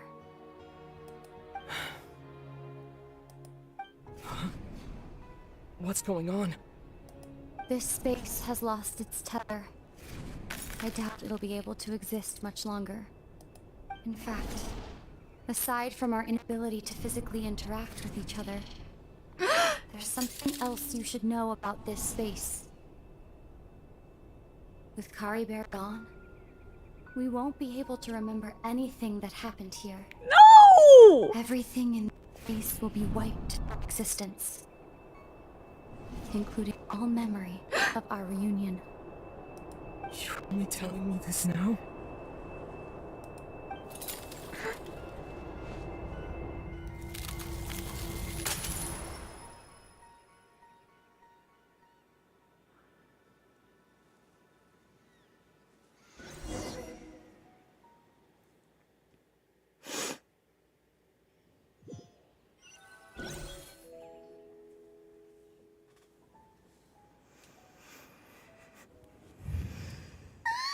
That's just mean! So sleepy.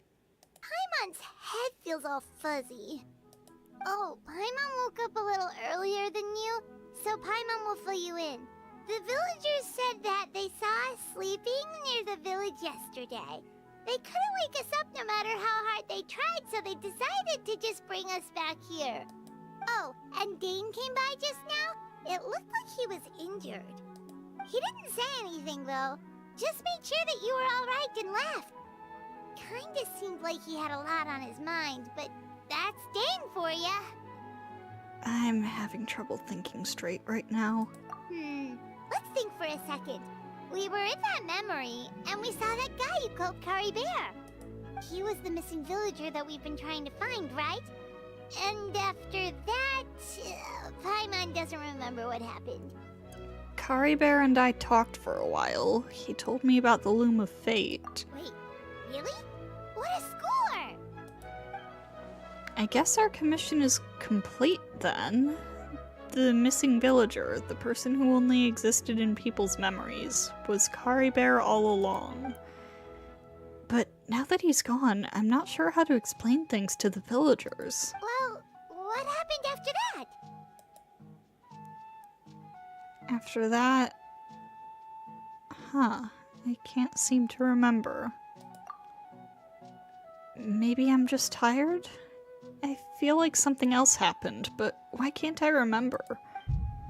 I'm not sure why, but it almost feels like I lost something. Ah, there you are. Sleep well? Bayram, you sure seem happy. Did something good happen? Something good? Huh. Wasn't anything good or bad, I'd say. It's just that, well, the village organized another search party yesterday. It didn't feel right to leave all the searching to the adventurers. So there we were, searching away, when suddenly this one guy said it all came back to him. According to him, one day around dusk, he was passing by this one tree outside the village, and he saw our missing villager. There he was, sleeping under that tree all by himself. His parents came a little later to wake him up, and they all left together.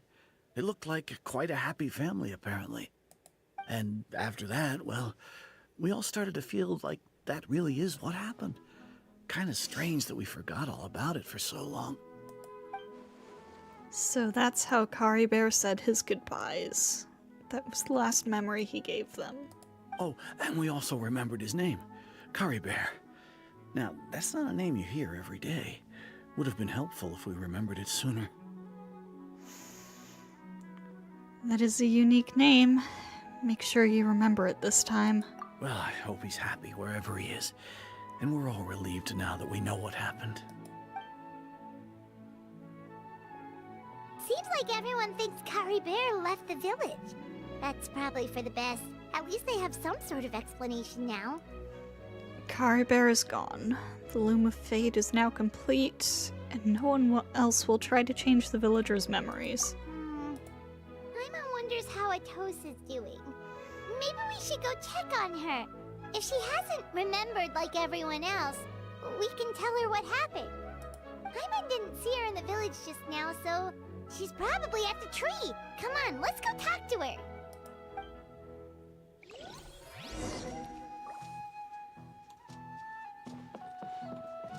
Behold! Upon the gale.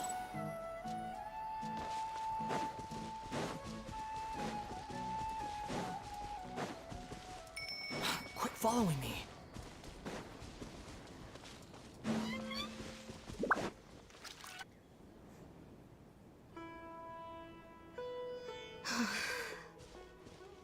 Hey, Atosa, how's it going? Oh, it's you two. I was just about to go looking for you. I wanted to thank you. I was part of the search party, so I remember what happened to Kari Bear now. Honestly, I just can't believe I forgot something so important. I'm sure he wouldn't want you to forget him. It's funny, but I have this feeling he told me the same thing. I just can't seem to remember when. I guess it doesn't really matter anyway. Life is made up of a series of memories. As long as I hold on to our time together, he'll always be a part of my life. I'm just happy I got to meet him. So, who cares what happens in the future, right?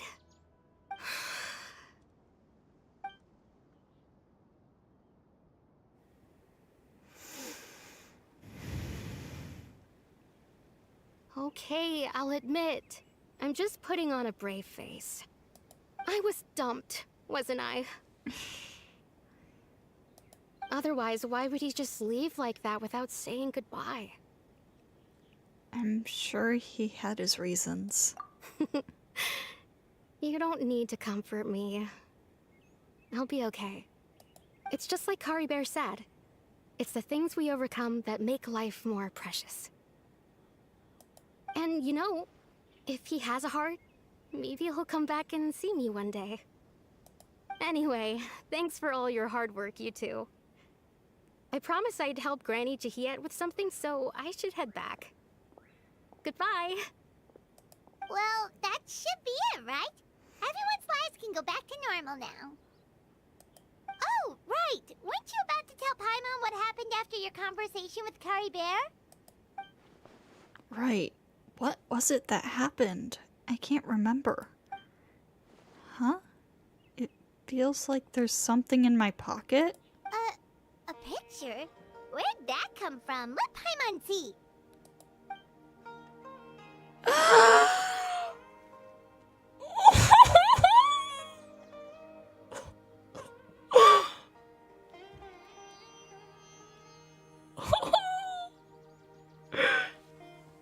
You must get along with each other, the two of you.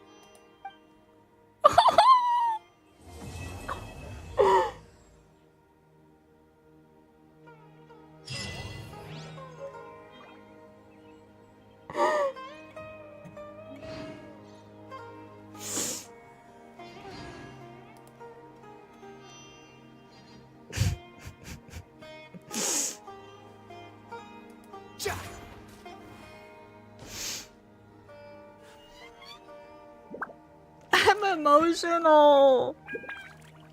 God, Dainsliff quests are always way shorter than I expect them to be, also.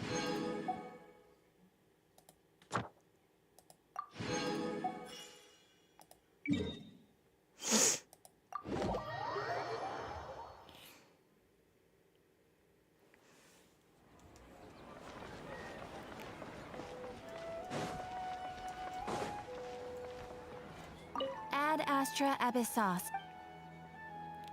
Thank you for completing today's. I need to process my feelings. Ad Astra Abyssos.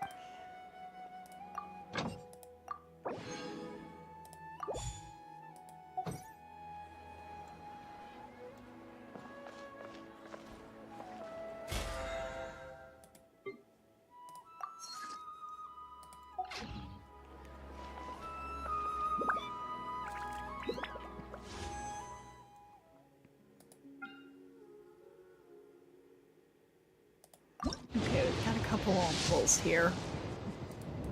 Let's see if we get lucky.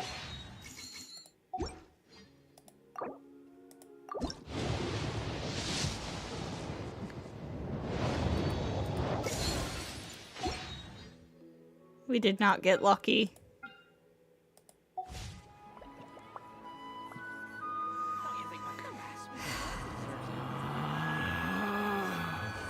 Relax. Okay. I'm gonna go ahead and... Oh, the tree near the village has something on top? Okay. Okay, we'll go check that out first.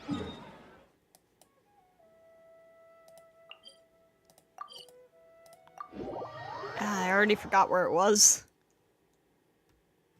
It was like down this way. The wind rises.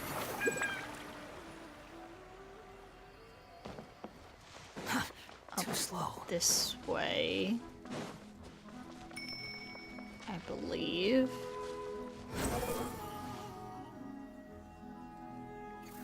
No.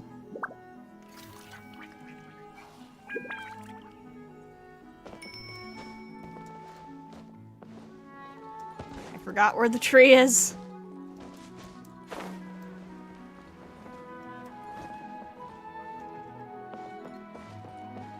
Okay, no, it's this way.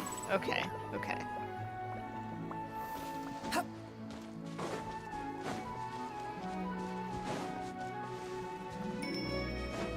The wind rises. Pass by this guy, I think.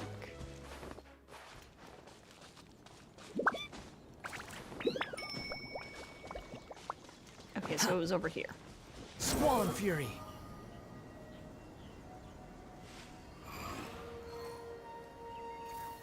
Did I ruin it by teleporting away? Oh. Oh!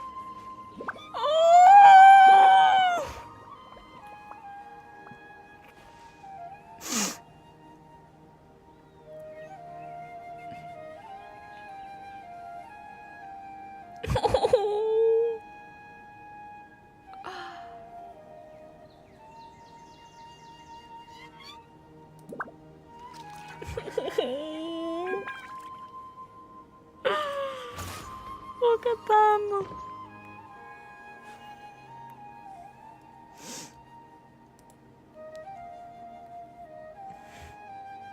That's so cute.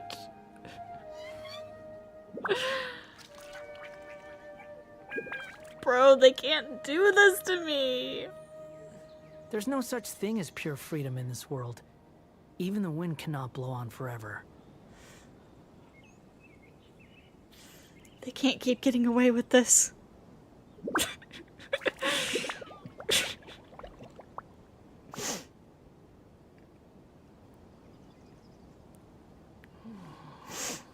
Oh my god.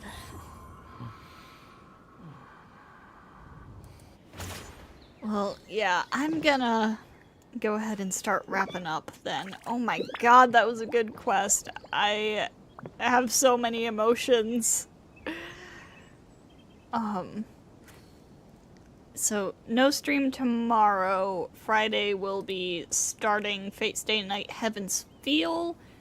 Saturday I'm gonna There's no need to exchange to pleasantries. stream Grand Blue Fantasy, the mobile game, not Versus.